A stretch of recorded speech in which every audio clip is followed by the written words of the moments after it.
Ever since tobacco was introduced to Western civilization in the 16th century, debate over its benefits and hazards has divided governors, scientists, and physicians alike. More recently, in the 20th century, a dramatic increase in smoking caused anti-smoking movements to arise. In 1964, 46% of all Americans were smokers. In the same year, the Surgeon General released his first report regarding smoking. It is the judgment of the committee that cigarette smoking contributes substantially to mortality from certain specific diseases and to the overall death rate. Entitled Smoking and Public Health, Report of the Advisory Committee to the Surgeon General, it confirmed the link between smoking and lung cancer, and also linked smoking with bronchitis, emphysema, and heart disease. Because of these new medical findings, the Minnesota legislature, led by Representative Phyllis Kahn and the Association of Non-Smokers' Rights, passed the Minnesota Clean Indoor Air Act in 1975. This was the first comprehensive anti-smoking act passed in the United States. It set an example that other states soon followed. Though it has been amended over time, the sentiment of the original act remains the same: to maintain the right to clean air as a fundamental public right. With the release of the Surgeon General's report, the nation's attention was drawn to the issue of smoking, and groups arose that pursued anti-smoking legislation. The Association of Non-Smokers' Rights, or ANSR, was the first such group in Minnesota and one of the first in the nation. The devoted and persistent, though small and new group, was led by former Minnesota Senator Ed Brandt. Its goal was to create and support a cleaner indoor environment. The group raised awareness about the dangers of secondhand smoke by publishing a pamphlet that translated the report of the Surgeon General into language the common man could understand. In early 1974, a pair of anti-smoking bills was introduced into the Minnesota Senate and House of Representatives, but both failed because legislators either wanted a stronger or weaker bill. Soon after the death of those bills, two new, stronger bills, drew up by ANSR, were introduced in the spring of 1974 by Senator David Schaff in the Senate and Representative Phyllis Kahn into the House of Representatives. Entitled the Minnesota Clean Indoor Air Act, the bill's stated intent was to protect the public health, comfort, and environment by prohibiting smoking in public places and at public meetings except in designated smoking areas. Unfortunately, the bills were introduced too late in the session, so no action was taken in 1974. As the election of 1974 approached, ANSR formed and published a list of incumbents and candidates who supported non-smokers' rights. The election produced a dramatic transition in the composition of the Senate and House of Representatives, from an older, smoking generation to a younger generation that supported non-smokers' rights. Finally, in 1975, 11 years after the Surgeon General's original report, Representative Kahn's bill passed the House and Senate and was signed by the governor. The act went into effect August 1, 1975. It was passed with bipartisan support and no overt opposition by the tobacco industry. The Minnesota Clean Indoor Air Act, though modest by today's standards, was a major step forward at the time. It was the first comprehensive anti-smoking legislation of its kind and one of the first implementations of the 1964 Surgeon General's report. The act provided a broad framework but left the specific details of the regulations to the Minnesota Department of Health.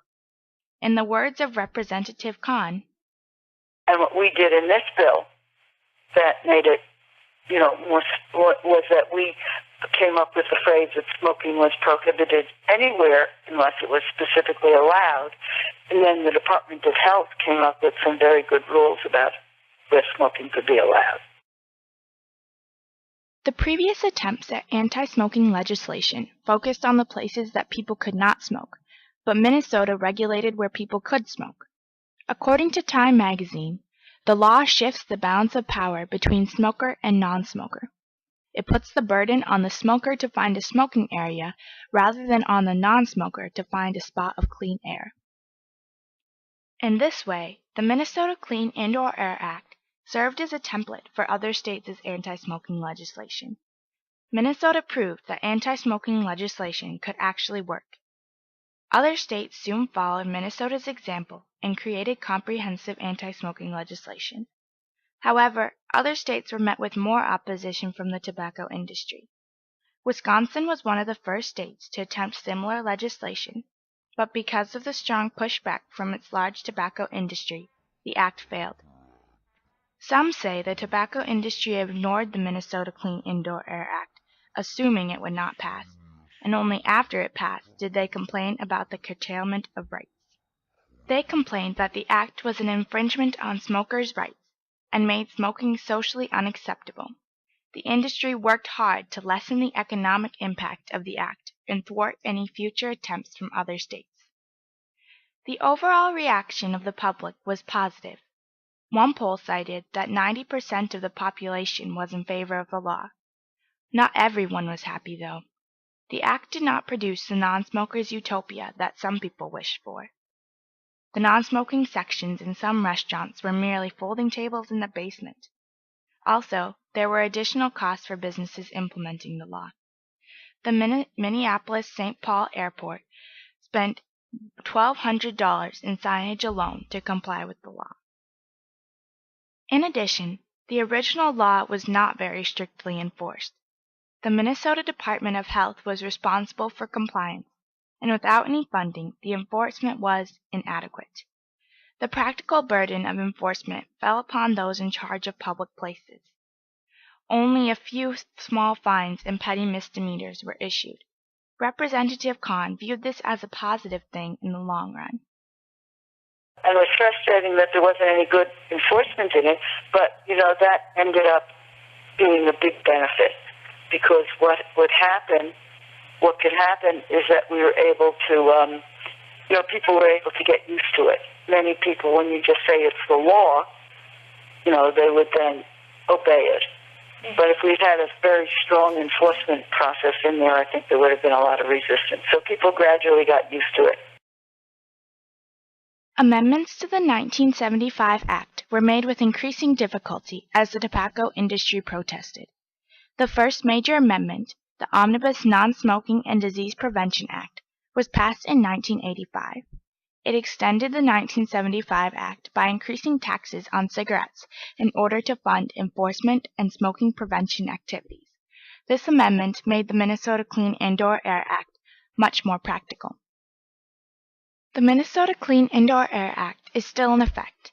The most recent major amendment was made in 2007 as the Freedom to Breathe Act was passed in Minnesota. This amendment eliminated smoking from virtually all indoor public places and places of employment. Through the Minnesota Clean Indoor Air Act and other subsequent legislation, the cultural attitude toward smoking has dramatically shifted. The behavior has been demoralized over time. Smoking is no longer the cultural norm as it was in 1964. Now only 18% of adult Americans smoke, less than half who smoked in 1964. The battle is not over for ANSR and similar organizations, though. Smoking is still the leading cause of preventable death, accounting for 1 in every 5 deaths. The organizations work to reduce the economic and human costs of tobacco while continuously raising awareness about the dangers of smoking. Minnesota has always been on the forefront of anti-smoking policy. It has set precedents that other states aim to follow. Though the Minnesota Clean Indoor Air Act has been amended over time, the original sentiment remains the same: to establish the right to clean air as a fundamental public right.